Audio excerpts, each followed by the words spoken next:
sometime this year, supposedly, and I bet it will bring a wave of new fans to the series. But the older games contain a bunch of mysteries, secrets, and hidden details. So whether you are brand new to the series or just fancy a refresher, here are 10 things you might have missed in Little Nightmares. Wait, what do you mean I already did this video? Yeah, well that video is old and trash, a bit like me. Here are 10 things you might have missed in Little Nightmares. Okay, I'm gonna be honest, I play all of these motherfuckers, bro. I play all of them. Well, 1 and 2. So if there's some shit that I missed, see what I'm saying? I'ma know, man. I'ma know, for sure. Nightmares Remastered. Number 1. Symbolism of the Maw. Little Nightmares takes place on a giant submersible structure known as the Maw. This leviathan rises from the sea once a year, always at the same time, but never in the same place. Once it surfaces, these giant people known only as the guests arrive by boat. They board through this giant door, and they are never seen again. Now, while this mysterious place contains many secrets, quite a few of which I'll be discussing today, its design gives us hints to the core themes of the game. Little Nightmares was originally going to be called Hunger. Almost everything in the game is a reference to hunger and consumption in some way or another. No cat, because when I was playing with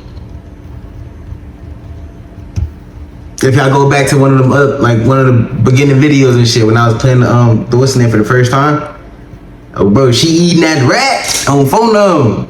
She get to eating that rat. I'm like, yeah, bro, she too hungry. Those guests board the Maw to eat as much food as they can. The children held in the lower parts of the Maw are only given scraps. Both of these groups are hungry, but in very different ways. Then of course there are the more complex types of hunger that we see with the lady, and of course the playable character 6. More on those later. But the design of the Maw fits in perfectly with this theme. The Maw itself is hungry. Now you might have noticed that the giant doorway that the guests enter the Maw through looks like a giant mouth.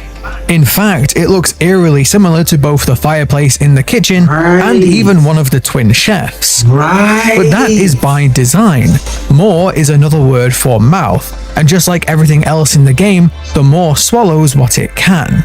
The only difference here is that the guests are eaten by the Maw voluntarily. But the symbolism goes far deeper than that. As we will discuss shortly, none who enter the Maw ever leave.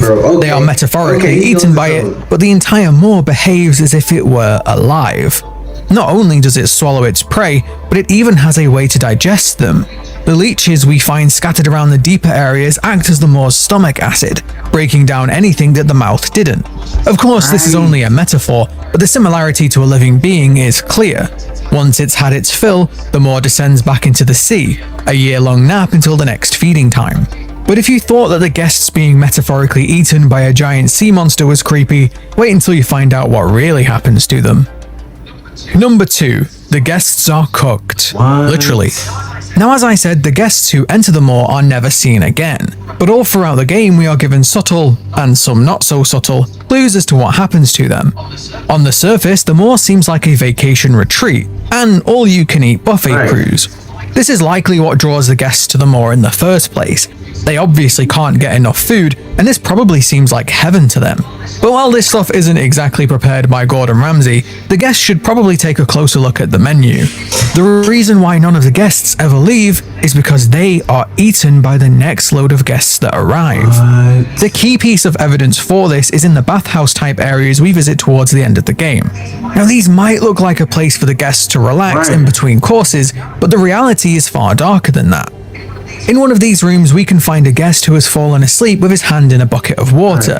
But if you thought this was just a harmless prank by this gnome, then you are sorely mistaken.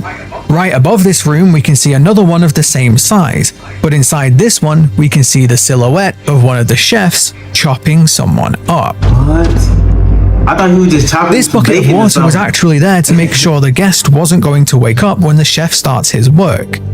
Now this perfectly explains why the guests who enter the Maw are never seen again. Them being swallowed by it was actually much more literal than you thought, but it also means that these guests that we see are actually eating other humans. Now if you paid attention throughout the game, there were a ton of hints that this was happening. We can see Roger the janitor wrapping up children and sending them off to the kitchens. And we can even see this room that shows a guillotine and a bathtub. I think this shows that not only has this been going on for a long time, but also the staff in the Moor have refined the process so they can serve more and more guests. But in a twisted sort of way, this horrific process actually makes sense. We see that the Moor does have food stores, particularly a lot of fish.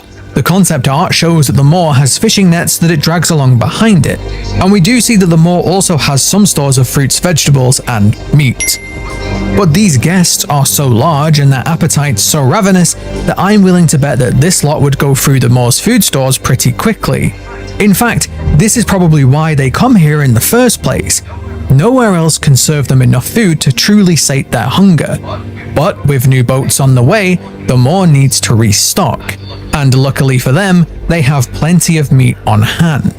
This further ties into the Moor symbolism. Just like a fisherman or a trapper using bait to lure an animal into a trap, the Moor uses food to bait its prey too. Those guests are the prey, and they are fattened up like pigs to be slaughtered later. This is probably where the pig that we see in every Little Nightmares game comes from. The pig we see in Little Nightmares was actually cut content. It was something the developers seemed to try and get into every game, but for one reason or another it never made it in. Now that's interesting, since the developers' next game, Reanimal, does indeed feature a giant pig. It seems like Tarsier finally got to create the monster they wanted. But that pig is also a reference to something else, which leads me very nicely into my next point.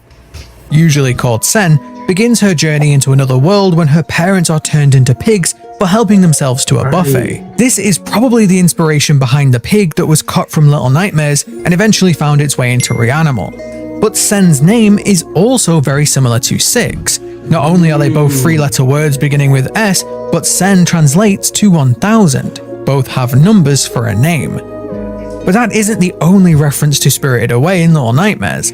The guest areas of the Moor are heavily inspired by the bathhouse in the movie, and many of the Moor's aesthetics are inspired by similar scenes. The leeches in Little Nightmares look like they are made from the same substance as No Face, and this theme has been carried over to Reanimal too. This creature looks like a cross between No Face and the Suck creatures that show up in several Ghibli movies.